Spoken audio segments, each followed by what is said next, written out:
నమస్తే తెలుగు 360కి స్వాగతం. ముందుగా ముఖ్యాంశాలు. ఉద్యోగుల హక్కులను చంద్రబాబు సర్కార్ కాలరాస్తోంది. కూటమి పాలనపై నలమారు చంద్రశేఖర్ రెడ్డి ఫైర్.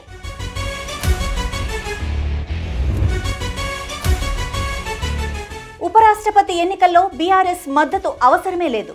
బీఆర్ఎస్ పార్టీపై కేంద్ర మంత్రి కిషన్ రెడ్డి కీలక వ్యాఖ్యలు.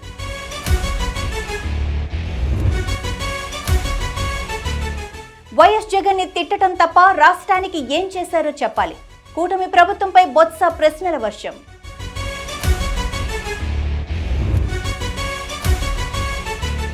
అన్నదాత సుఖీభావ మొదటి విడత నిధులు సక్సెస్. ఒంగోలులో మంత్రి ఆధ్వర్యంలో భారీ ర్యాలీ.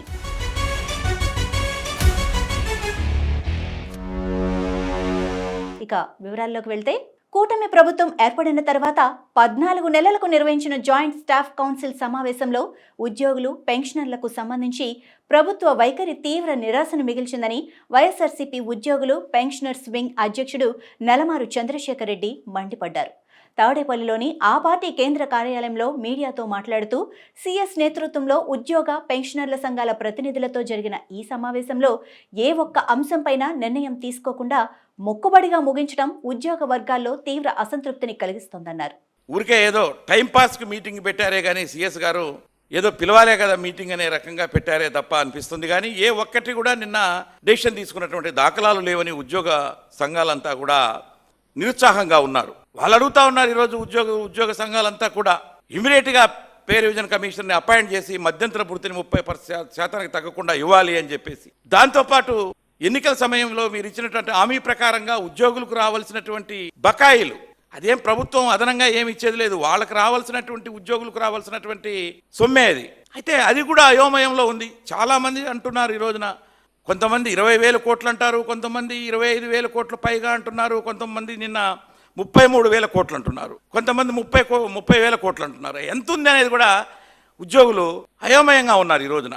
ఒక ఉద్యోగి రిటైర్ అయిన వాళ్ళు కానీ, సర్వీస్లో ఉండేవాళ్ళు కానీ, నాకు రావాల్సిన సొమ్ము లాస్ట్ పిఆర్సీ బకాయిలు కానీ, డిఏ అరియర్స్ కానీ, అలాగే జీపీఎఫ్లు కానీ, ఏపీజెల్ఏలు కానీ, ఇలాంటివి వాళ్ళకు ఎంత రావాలి డిఏ అరియర్స్ ఎవరికి తెలియట్లా.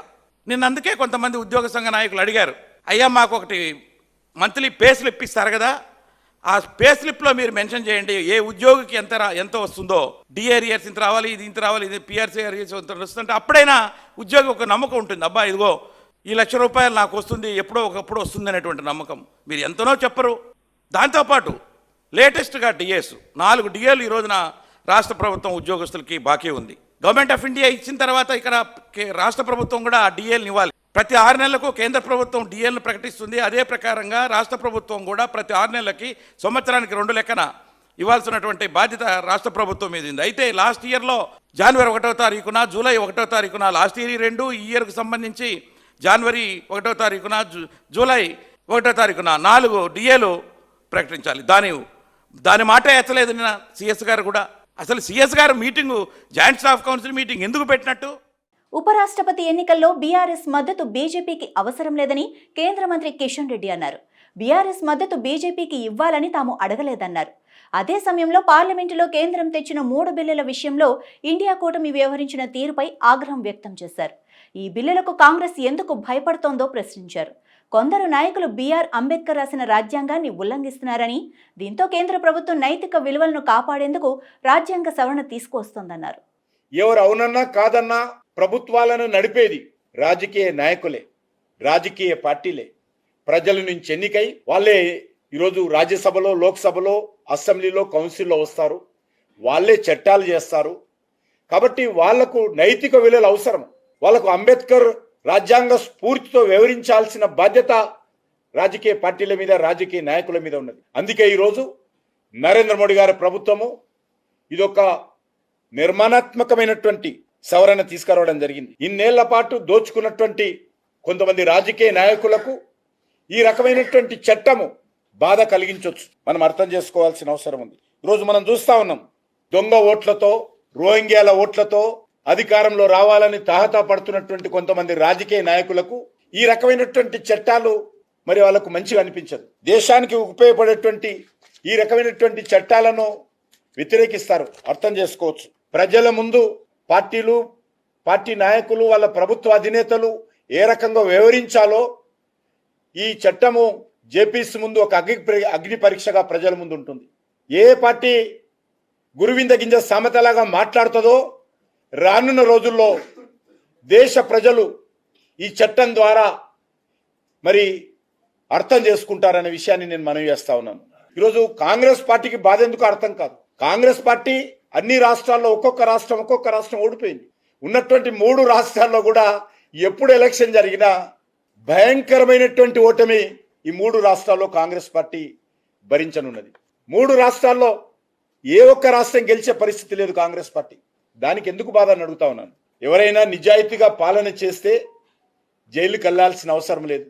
జైలు నుంచి పరిపాలన చేస్తూ ప్రజల నుంచి దోషిగా వ్యతిరేకత ఎదుర్కోవాల్సినటువంటి అవసరం ఉండదు. సింగరేణి కార్మికులకు తెలంగాణ జాగృతి అధ్యక్షురాలు ఎమ్మెల్సీ కల్వకుంట్ల కవిత బహిరంగ లేఖ రాశారు. బీఆర్ఎస్ ఆఫీస్లో టీబీజీకేఎస్ ఎన్నిక కార్మిక చట్టాలకు విరుద్ధం. రాజకీయ కారణాలతోనే టీబీజీకేఎస్ ఎన్నిక జరిగింది. కొందరు నాపై కుట్రలు చేస్తున్నారంటూ కవిత మండిపడ్డారు. గతంలో కేసీఆర్కు రాసిన లేఖలు లీక్ చేసి కుట్రలు చేశారని, పార్టీ వ్యవహారాలను ప్రశ్నిస్తే నాపై కక్షగట్టారని తెలిపారు. కుట్రదారులే నన్ను వివిధ రూపాల్లో వేధిస్తున్నారంటూ కవిత చెప్పుకొచ్చారు. తెలంగాణ బొగ్గుగని కార్మిక సంఘం గౌరవ అధ్యక్షురాలుగా 10 ఏళ్ల పాటు మీకు సేవ చేసుకునే అవకాశం నాకు దక్కటం అదృష్టంగా భావిస్తున్నానన్నారు. ఈ 10 ఏళ్ల కాలంలో టీబీజీకేఎస్ గౌరవ అధ్యక్షురాలుగా ప్రతి కార్మిక కుటుంబంలో ఒక సోదరిగా మీకు సేవలందించానని, టీబీజీకేఎస్ గౌరవ అధ్యక్షురాలుగా నూతనంగా ఎన్నికైన కొప్పుల ఈశ్వర్కు శుభాకాంక్షలు తెలిపారు. కార్మిక చట్టాలకు విరుద్ధంగా పార్టీ ఆఫీసులో ఈ ఎన్నిక నిర్వహించడం సాంకేతికంగా తప్ప ఒప్ప అనే అంశాలను పక్కన పెడితే రాజకీయ కారణాలతోనే ఈ ఎన్నిక జరిగినట్టుగా తెలుస్తోంది అంటూ లేఖలో కవిత పేర్కొన్నారు. కాగా కవితకు బీఆర్ఎస్ హైకమాండ్ షాక్ ఇచ్చిన విషయం తెలిసిందే. టీబీజీకేఎస్ గౌరవ అధ్యక్షుడి పదవిని మాజీ మంత్రి కొప్పుల ఈశ్వర్కు అప్పగించిన సంగతి తెలిసిందే. ఇన్నాళ్లు ఆ యూనియన్ గౌరవ అధ్యక్షురాలుగా ఉన్న కవితను కాదని మాజీ మంత్రి కొప్పుల ఈశ్వర్ను ఏకగ్రీవంగా ఎన్నుకోవటం రాష్ట్రంలో హాట్ టాపిక్గా మారింది. దీనిపై ఎమ్మెల్సీ కవిత స్పందిస్తూ గురువారం ఉదయం సింగరేణి కార్మికులకు బహిరంగ లేఖ రాశారు. చంద్రబాబు ప్రభుత్వం విశాఖ ఉక్కు ప్రైవేటీకరణపై ఎమ్మెల్సీ బొత్స సత్యనారాయణ ఆగ్రహం వ్యక్తం చేశారు. విశాఖ ఉక్కును కాపాడేలా కలిసి వచ్చే పార్టీలతో కలిసి పోరాటం చేస్తామని పిలుపునిచ్చారు. ఈ మేరకు గురువారం బొత్స సత్యనారాయణ మీడియాతో మాట్లాడారు. కూటమి నాయకుల వ్యక్తిగత స్వార్థం కనిపిస్తోందని, రాష్ట్రంలో అత్యాచారాలు పెరిగిపోయాయని అన్నారు. విశాఖ ఉక్కు కోసం ఎందుకు మాట్లాడటం లేదని ప్రశ్నించారు. వైఎస్ఆర్సీపీని మాజీ సీఎం వైఎస్ జగన్మోహన్ రెడ్డిని తిట్టడం తప్ప ఇంకేమీ లేదని అన్నారు. వీటికన్నిటికంటే ప్రమాదకరమైన ఒక అంశం ఎంతో ఈ ప్రభుత్వం ఎంత నిర్లక్ష్యంగా మన రాష్ట్రంలో మన ప్రజలతోని ఎలాగా వాళ్ళు చెలగాటం ఆడుకుంటున్నారో ఒకసారి మనం చేస్తాం. మన అందరి తాలూకా విశాఖ ఉక్కు ఆంధ్ర హక్కు ఒక నినాదంతో సుమారు 32 మంది బలిదానంతో విశాఖ ఉక్కుని ఆ రోజు మనం సాధించుకున్నాం.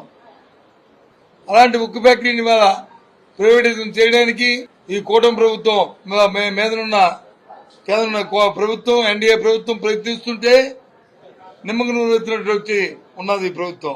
అసలు ఆలోచన చేయట్లేదు ఈ కార్యక్రమాన్ని, దాన్ని ప్రతిఘటించట్లేదు ఈ నాయకులు. నిన్నగాక మొన్న ఆ స్టీల్ ప్లాంట్ పవర్ ప్లాంట్ ని ప్రైవేట్ వ్యక్తులతో సర్వీసింగ్ చేయడం, ప్రైవేట్ వ్యక్తులకు వచ్చి దాన్ని ఇవ్వడానికి టెండర్ పిలిచిన అంశం మనందరం చూస్తాం పేపర్లోను టీవీలోను అన్నింటిలో. ఆ డేట్లు కూడా పిలిచారు. అది కాకుండా ఇంకో 32 డిపార్ట్మెంట్లు మరి ప్రైవేటైజేషన్ చేస్తున్నారు. ఎందుకు ఈ కూటమి నేతలు వచ్చి అడ్డుకోవట్లేదు? ఆ రోజు గొప్పగా చెప్పారే, నినాదాలు చేశారే, కొందరు ఎమ్మెల్యేలు అయితే రాజీనామాలు చేశారే. ఇవాళ అధికారులకు వచ్చిన నాయకులు ఏం చేస్తున్నారు? ఈనాడు ముఖ్యమంత్రి చంద్రబాబు నాయుడు కానీ, లేదు ఈనాడు ఉన్న డిప్యూటీ సీఎం పవన్ కళ్యాణ్ కానీ, లేదు ఈ ప్రాంతంలో తిరుగుతున్న భారతీయ జనతా పార్టీ చెందిన మంత్రులు కానీ అట్టాసంగా చెప్పారే. ఆ రోజు పెద్ద పెద్ద మాట్లాడారే. ఈ రోజు ఎందుకు ఏమయ్యాయి మీ తాలూకా నోరులు? ఏమైంది మీ తాలూకా కర్తవ్యం? ఇవాళ అడుగుతున్నాం. ఏదైనప్పటికీ కూడా ఆ రోజు మా నాయకుడు మా అధ్యక్షుడు జగన్మోహన్ రెడ్డి గారు ఎన్నికల ముందు చెప్పిన మాట తప్పించేది కూటమి ప్రభుత్వం కానీ వస్తే విశాఖపట్నం ప్రాంతంలో వచ్చి ఇక్కడ శాసనసభ్యులు, పార్లమెంట్ సభ్యులు కానీ కూటమి వ్యక్తులు గెలిస్తే విశాఖ స్టీల్ ప్లాంట్ కి మీరు పచ్చ జెండా చూపినట్లే అని అనుకుని భావించి దీని ప్రమాదకరం వస్తుంది, మీరు గుర్తుంచుకోండి ఆ రోజు హెచ్చరించారు. స్వయాన ప్రధానమంత్రి వస్తే ఆ వేదిక మీద నుంచే ముఖ్యమంత్రి స్థానంలో అర్థించారు. ఇది మా అందరి తాలూకు అభిలాష, మా కోరిక. దీన్ని ప్రైవేటిజం చేయకూడదని 16 సార్లు ముఖ్యమంత్రి వచ్చి ఢిల్లీ వెళ్ళాడు ఈ మధ్యకాలంలో. ఈ 14 నెలల కాలంలో నెలకు ఒకసారి కంటే ఎక్కువ వెళ్ళిన నేపథ్యంలో ప్రధానమంత్రి స్వయాన విశాఖపట్నం వచ్చినా లేకపోతే ఆంధ్ర రాష్ట్రం వచ్చినప్పుడు ఎందుకు ఆయన నోటితో తెప్పించట్లేదు, ఎందుకు వేదిక నుంచి మీరు అడగట్లేదు? సీఎం రేవంత్ రెడ్డి నిద్రలో కూడా కేసీఆర్ని కలవరిస్తున్నారని మాజీ మంత్రి బీఆర్ఎస్ నేత వి శ్రీనివాస్ గౌడ్ ఎద్దేవా చేశారు. సీఎం రేవంత్ ఎక్కడికి వెళ్లినా కేసీఆర్ను తిట్టడమే ఎజెండాగా పెట్టుకున్నారని, రాత్రి నిద్రలో కూడా సీఎం రేవంత్ కేసీఆర్ని కలవరిస్తున్నారన్నారు. ప్రతిదానికి కేసీఆర్ కారణం అనటం తప్ప రేవంత్ చేసిన మంచి పని ఏదీ లేదని, ఎన్నికల్లో గౌడ సోదరులకు కాంగ్రెస్ ఎన్నో హామీలు ఇచ్చిందని, ఆ హామీల అమలు గురించి మాట్లాడకుండా రేవంత్ వేరే విషయాలు మాట్లాడుతున్నారని అన్నారు. ఎన్నికలప్పుడు అబద్ధాలే, ఇప్పుడు అబద్ధాలేనా అని శ్రీనివాస్ గౌడ్ ప్రశ్నించారు. దేశంలో ప్రపంచంలో ఉన్న వాళ్ళందరినీ తెలంగాణ తీసుకొచ్చి అడ్డగోలుగా హామీలు ఇచ్చి అధికారంలోకి వచ్చి కనీసం వీళ్ళ చేతిలో ఉన్నటువంటి హామీలన్నా సాధ్యంగాను చాలా ఇచ్చిండ్రు, అది పక్కకు పెడదాం. కనీసం వీళ్ళ చేతిలో ఉండి కనీసం ఒక జీవో ఇస్తే, ఒక జీవో ఇష్యూ చేస్తే ఈ ప్రభుత్వం అమలయ్యేటువంటి హామీలు కూడా నెరవేర్స్తలేదంటే ఎంత సిగ్గుచేటు. బీసీలను 42% ఇస్తామని చెప్పి ఒక రకమైనటువంటి మోసం. ప్రతి కులాన్ని రైతుల నుంచి మొదలుకుంటే పుట్టిన పిల్లగాల నుంచి చచ్చిపోయే ముసలుని వరకు, మహిళల నుంచి అన్ని వర్గాల వాళ్లకు ఇక మీకు అన్నీ మేమే చేస్తామంటే చెప్పి ఇవాళ సాధ్యం కానివి చెప్పిండ్రు, సాధ్యమయ్యేటివి చెప్పిండ్రు. కానీ ఇవాళ సాధ్యమయ్యేటివి కూడా చేస్తలేరంటే ఈ ప్రభుత్వం ఎంత మోసపూరితంగా వివరిస్తుందో, ఎంత కక్షపూరితంగా వివరిస్తుందో, ఎంత అహంకారంగా మేమేం చేస్తామో చేసుకపోండి, మీరేం బిక్కుంటో బిక్కోండి, మేము చేసేది గింతే అనే భయం లేకుండా ఇలా వివరిస్తుందంటే ఇలా చూస్తూ ఊరుకోమని సంగతి మాత్రం మేము తెలియజేస్తా ఉన్నాం. ఇలా ఈ అన్ని కులాల గురించి మేము చాలాసార్లు చెప్పినాం. బీసీల గురించి చెప్పినాం, ముద్రాజుల గురించి చెప్పినాం, బీసీ ఏ గ్రూప్ అన్నారు, మునూరు కార్పొరేషన్ అన్నారు, ఎంబీసీ మంత్రిత్వ శాఖ అన్నారు. మరి మొత్తం 50 షాపులతో మండలానికి ఏదో బజార్ అన్నారు.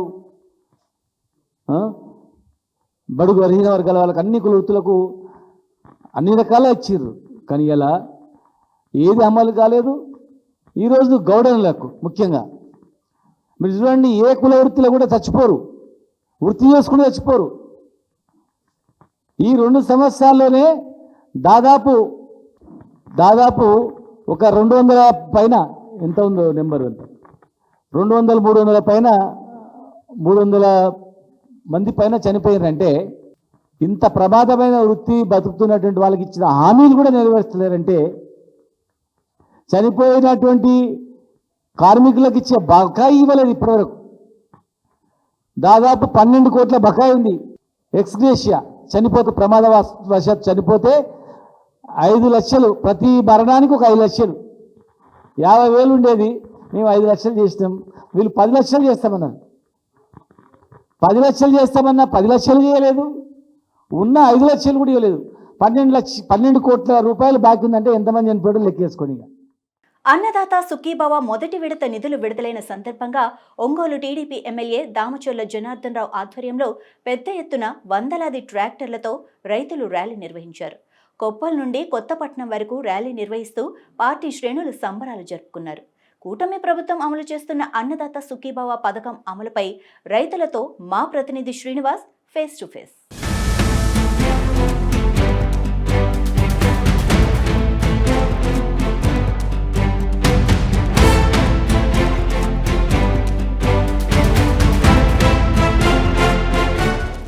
కూటమి ప్రభుత్వం సూపర్ 6 పథకంలో భాగంగా అన్నదాత సుఖీభవ అనే పథకాన్ని రీసెంట్గా లాంచ్ చేసింది. దీనికి సంబంధించిన మొదటి విడత డబ్బులు రైతుల అకౌంట్లోకి పడడం, పెద్ద మొత్తంలో ర్యాలీ తీసినటువంటి పరిస్థితి. ఒంగోలు నుంచి ఇక్కడ వరకు దాదాపు 16 కిలోమీటర్ల వరకు అయితే పెద్ద ఎత్తున ట్రాక్టర్లతో ర్యాలీ తీశారు. కొత్తపట్నం దగ్గర పెద్ద సభ ఏర్పాటు చేశారు. ఇక్కడ దాదాపు 1000 సంఖ్యలో రైతులు ఉన్నారు కాబట్టి ఇక్కడ మెయిన్ సెంటర్గా ఇది ఇక్కడ ఏర్పాటు చేసినటువంటి సభ మొత్తానికి కేంద్ర రాష్ట్ర ప్రభుత్వాలకు సంబంధించినటువంటి అమౌంట్ 20,000 ఇది సూపర్ 6 పథకంలో భాగంగా చేశారు. అప్పుడు ప్రజలకు హామీ ఇచ్చారు. ఆ హామీని ఇప్పుడు నెరవేర్చినందుకు ఒకవైపు రైతులతో పాటు నాయకులు కూడా హర్షం వ్యక్తం చేస్తున్నారు. మాట్లాడదాం దీనికి సంబంధించినటువంటి మొదటగా రైతులు ఉన్నారు, రైతులతో ఒకసారి మాట్లాడదాం. చెప్పండి, ఇది సూపర్ 6 పథకంలో రైతులకు పెద్దపీట వేసినటువంటి కూటమి ప్రభుత్వం ప్రజెంట్ మొదటి వీటగా ఈ రోజు 7,000 కూడా పడినటువంటి సందర్భం, ఎట్లా చూస్తారు ఇదంతా? మొదటగా 5,000 పడింది, తర్వాత 2,000 పడింది, 7,000 పడింది. ఆగస్టు 2వ తేదీ నుంచి మొదలు పెట్టుకుంటే గతంలో 13,500 ఇచ్చింది వైసీపీ గవర్నమెంట్. ఈ ఎన్డీఏ గవర్నమెంట్ వచ్చిన తర్వాత 6,500 కలిపి 20,000 ఇస్తామని చెప్పేసి వాగ్దానంలో భాగంగా 7,000 జమ చేయడం జరిగింది.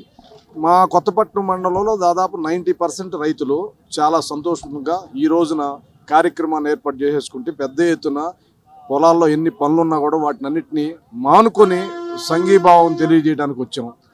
కాబట్టి చాలా సంతోషంగా ఉన్నాం. థ్యాంక్ యూ సీఎం గారు. మరికొంతమంది ఉన్నారు, మాట్లాడదాం. ఏంటి అన్నదాత సుఖీభవ గత ఎక్కడైతే ఇక్కడ ఈ ప్రకాశం జిల్లాకి వచ్చి చంద్రబాబు నాయుడు ఇక్కడ సభలో అందరి ముందర కూడా లాంచ్ చేసినటువంటి పరిస్థితి, మొదటి విడిగా డబ్బులు పడ్డాయి, ఎట్లా ఉంది? రైతులైతే చాలా హర్షం వ్యక్తం చేస్తూ ఉన్నారు. గత ప్రభుత్వం అయితే 12,000 ఇచ్చింది. ఇప్పుడు మా ఇండియా గవర్నమెంట్ వచ్చిన తర్వాత రైతులకి 20,000 రూపాయలు ఇస్తా ఉన్నారు.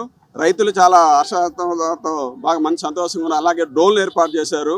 రైతులకి ట్రాక్టర్స్ సంబంధించిన ప్లానింగ్స్ వేరేగా ఉన్నాయి. ఆ ట్రాక్టర్స్ కూడా చేస్తూ ఉన్నారు. ఆ ట్రాక్టర్స్ లోన్లో సబ్సిడీ ఇస్తూ ఉన్నారు. అందుకని రైతు పక్షాన జనసేన, టీడీపీ, బీజేపీ అందుబాటులో ఉంటుందని తెలియజేస్తున్నాను.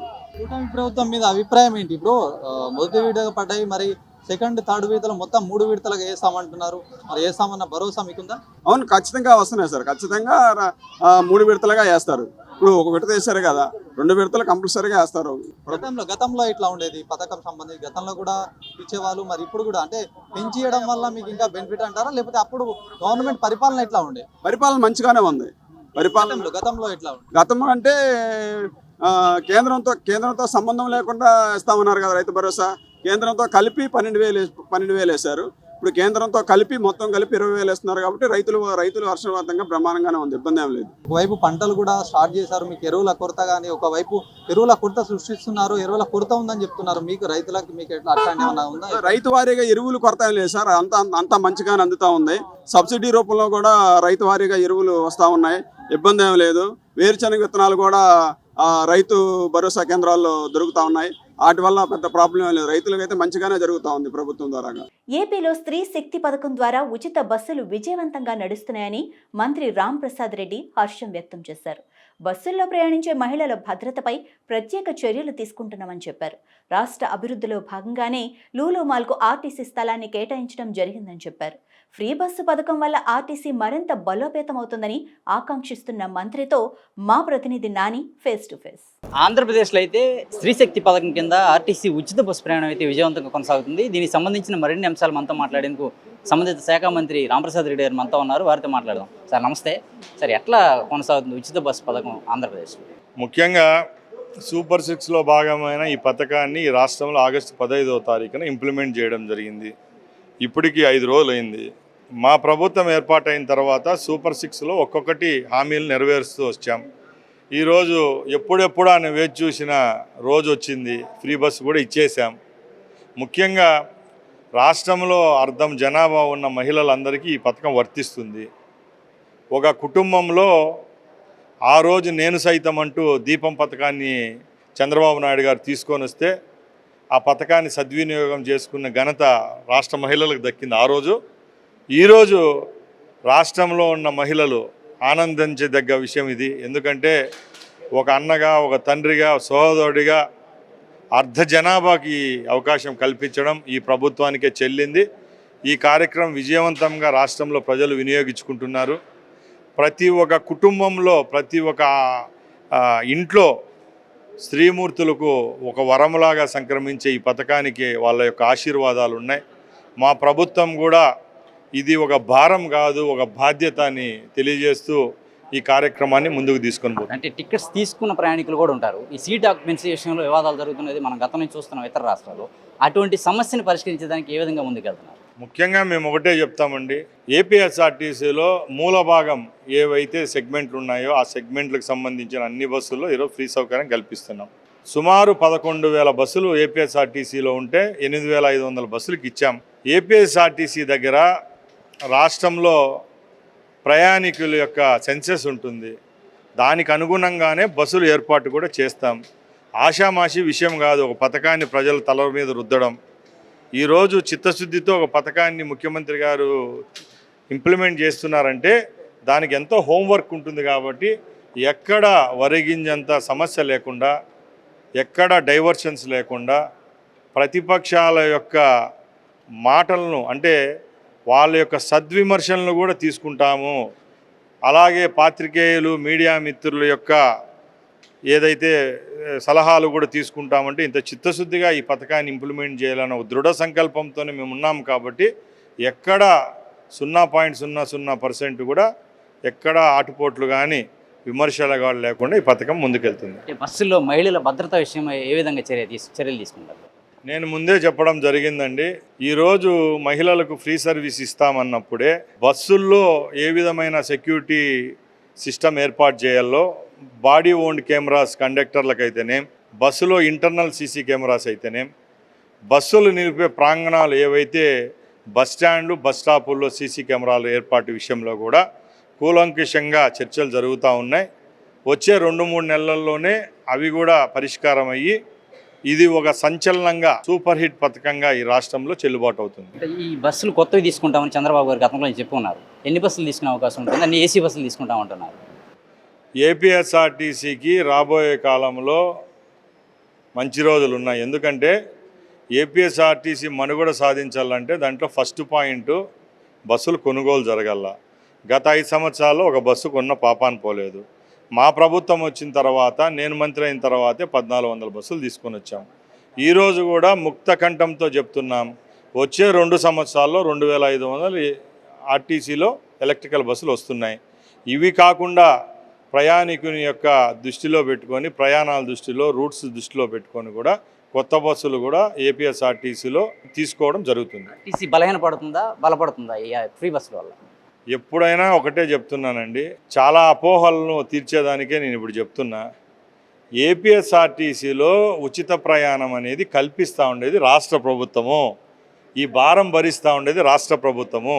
ఏపీఎస్ఆర్టీసీకి ఎటువంటి నష్టము లేదు. ఏపీఎస్ఆర్టీసీకి రావాల్సిన ధనం అంతా రాష్ట్ర ప్రభుత్వం గౌరవ ముఖ్యమంత్రి చంద్రబాబు నాయుడు గారి నేతృత్వంలో ఆ నష్టాన్ని కూడా భరించి ఏపీఎస్ఆర్టీసీ కడుతుంది. దీనివల్ల ఏపీఎస్ఆర్టీసీ బలోపేతం అవుతుంది.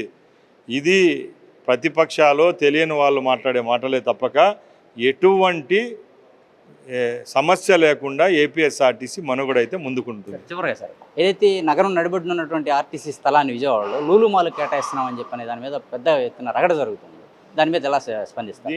దీని మీద నేను ఆల్రెడీ ముఖ్యమంత్రి గారితో మాట్లాడామండి. రాష్ట్రంలో కానీ భారతదేశంలో ఎక్కడన్నా పెట్టుబడులు రావాలంటే ప్రభుత్వాలు సమకూర్చేది కేవలం స్థలాలే. ఒకసారి గుర్తించల్లా. గత ప్రభుత్వంలో జగన్మోహన్ రెడ్డి 1 ఎకరా స్థలం కూడా ఇవ్వకుండా రాష్ట్రంలో ఉన్న సంస్థలన్నీ పొరుగు రాష్ట్రాలకు వెళ్ళిపోయే విధంగా చేయడం జరిగింది.